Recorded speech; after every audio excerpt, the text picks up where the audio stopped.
My guest today is Ryan Cody, the Transportation Department's Chief Information Officer. Ryan, welcome back to the discussion. Always great to talk to you. Thank you, Jason. Happy to be here. Today, we're talking about IT modernization during the pandemic. Now, Federal News Network is surveying several agency CIOs about how they're improving their technology over the last few months and going forward. So that's where we're going to start, Ryan. Discuss how you all at Transportation have modernized your network and services over the course of the last 7 months as the pandemic took hold, remote working. You and I have talked a little bit before, and you have just a tremendous story to tell. So I want to start there, and then we're going to talk more about the sense of urgency that it also created. Okay, sure. Yeah. Thanks for the question, Jason. Like you said, the story of transportation, I think, is a good one. And it really is a testament to the people coming together in a time of urgency and proving that we can work well together with a sense of purpose at speed and not sacrifice, any security or cut any corners as it relates to configuration or procurement or any of those activities. It's a story about folks, in the general counsel's office and in the budget office and procurement office and of course the CIO's office coming together, sort of seeing the tsunami that was coming, if you will, and realizing we had to take some quick actions. And so it's a testament to the people in all those divisions, departments that did that. And again, I've mentioned before, and I'll say it again, it's also a testament to our leadership and the secretary in years ago, realizing we needed a shared services model and bringing the network together across all the modes. And really that consolidation is what made this possible. And so as we brought that network together and collapsed it over the years, we really were lucky in many ways that we were at that point where we could flip a switch and do some pretty amazing things. Honestly, if we'd have tried this 2-3 years ago, it would have been a much different outcome, I think. So, again, the technology was in place. We had a fairly robust telework policy already at DOT prior to the pandemic. And so we simply had to expand that capability.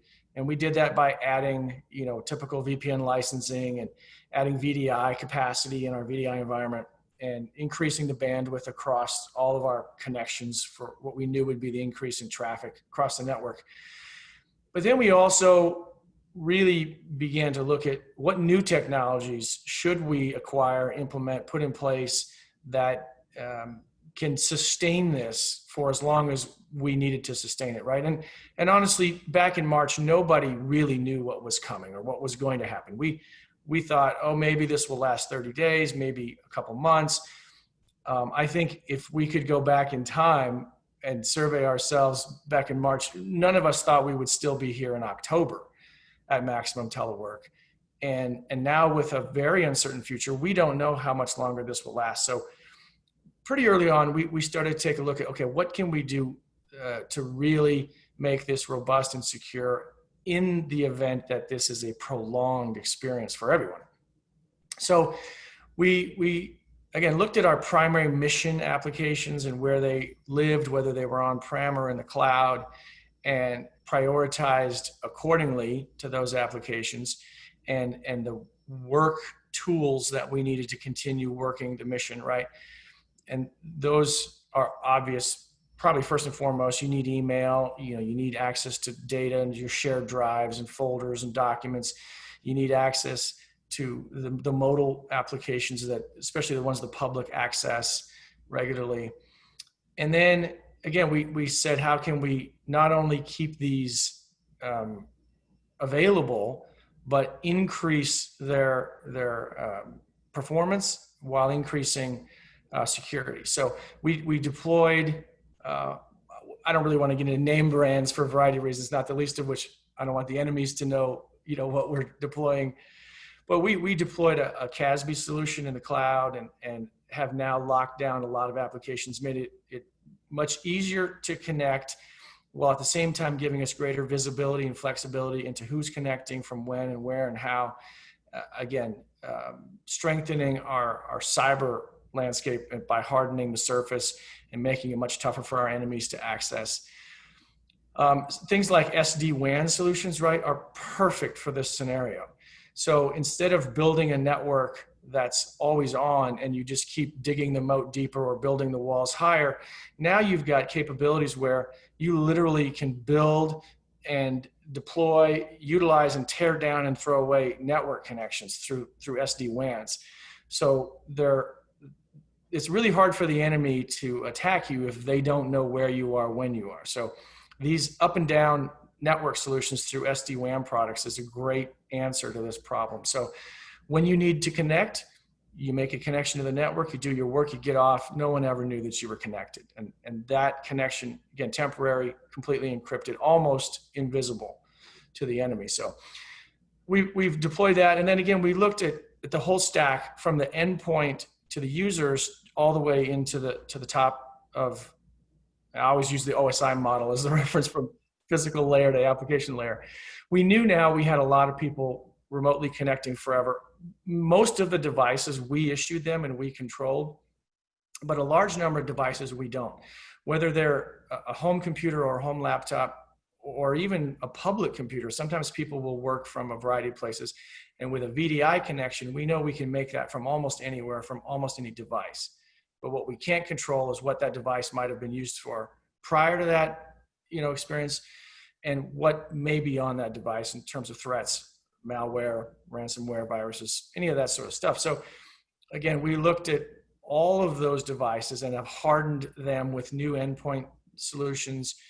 And so we think, again, we've made a lot of advances over the last 7 months in all of those areas. What we think we know today, again, is this is a new reality. It's going to be a prolonged environment where most of our workforce will work remotely from a variety of locations, a variety of devices.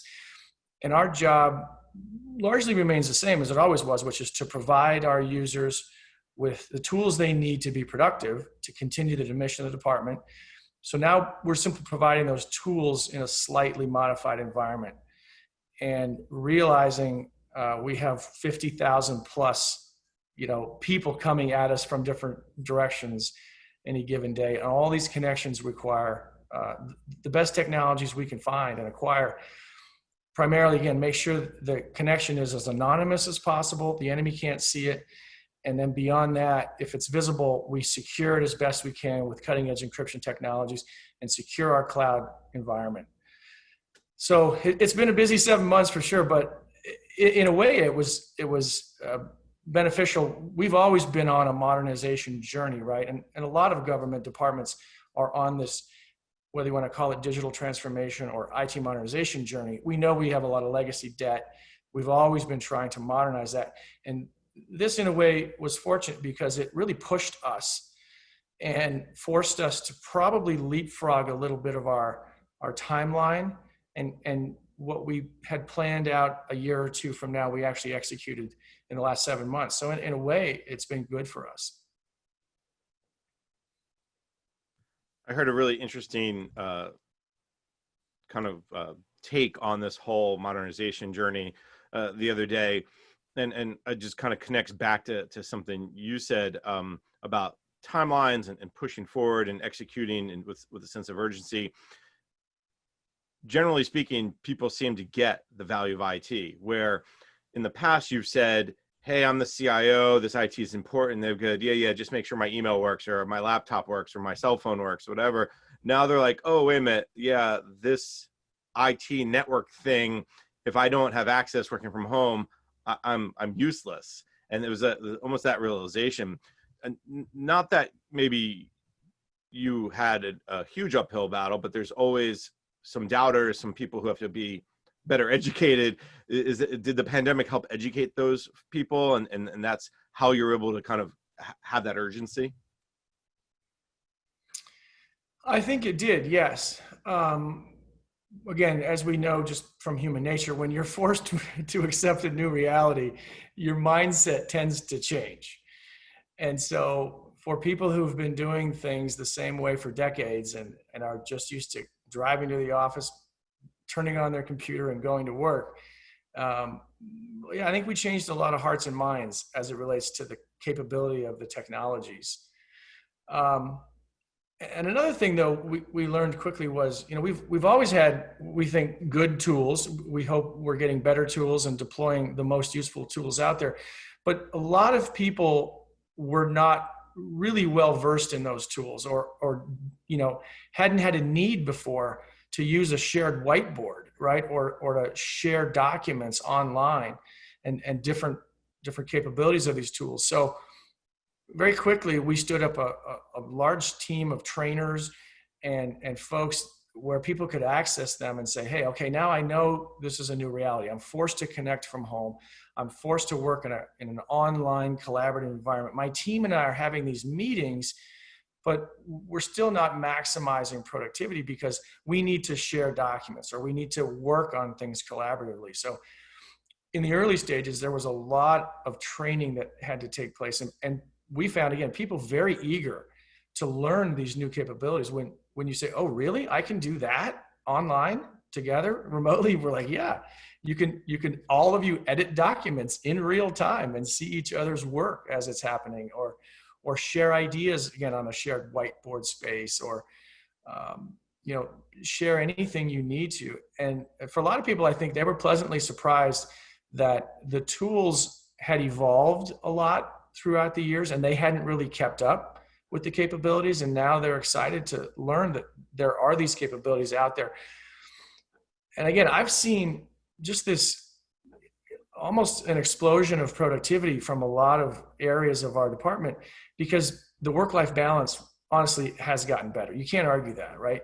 People like being at home. They like having greater flexibility in their schedule and their day. They like a little more freedom.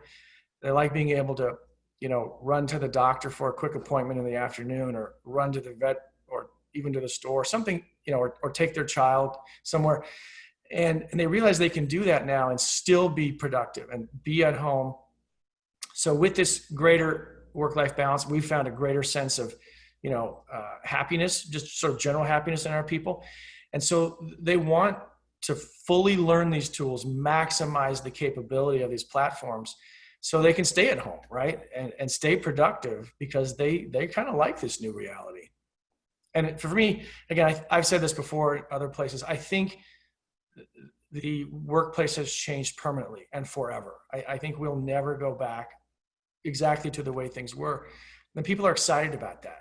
They're excited about proving that they can be just as productive, if not more productive, remotely. And the tools provide that opportunity. So it sounds to me like a lot of what you did and are doing is sustainable, is ensuring your network is ready for whatever next surge there is, whether it's the next set of technologies that will help productivity and collaboration, or just the continued 95, 98% telework. Yes, that's for sure. And particularly, again, back to the network specifically, and I'll use layer 1 or layer 1, 2, 3. When we increased everything back in March, we sort of bumped the ceiling, if you will, of everything we had. We took everything we had and we maxed it out. And we realized we probably don't want to run this environment at that level forever. So in addition to acquiring all the new tools, we also accelerated our normal upgrade path on the network hardware.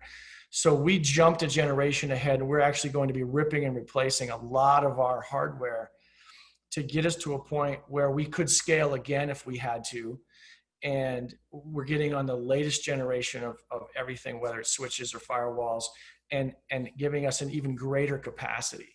So no one really wants to run up against the ceiling for a prolonged period of time. So again, what we had planned 2 years out as a major network upgrade, because then end of life would have dictated we do that, we moved it up, and we're in the process now of building, literally ripping and replacing physical hardware, building a real fast, secure network of the future. All right, that gives us something to talk about in the next segment, but first we're going to take a quick break. You're listening to the discussion Perspectives, Pandemic and IT Modernization, sponsored by AT&T on Federal News Network.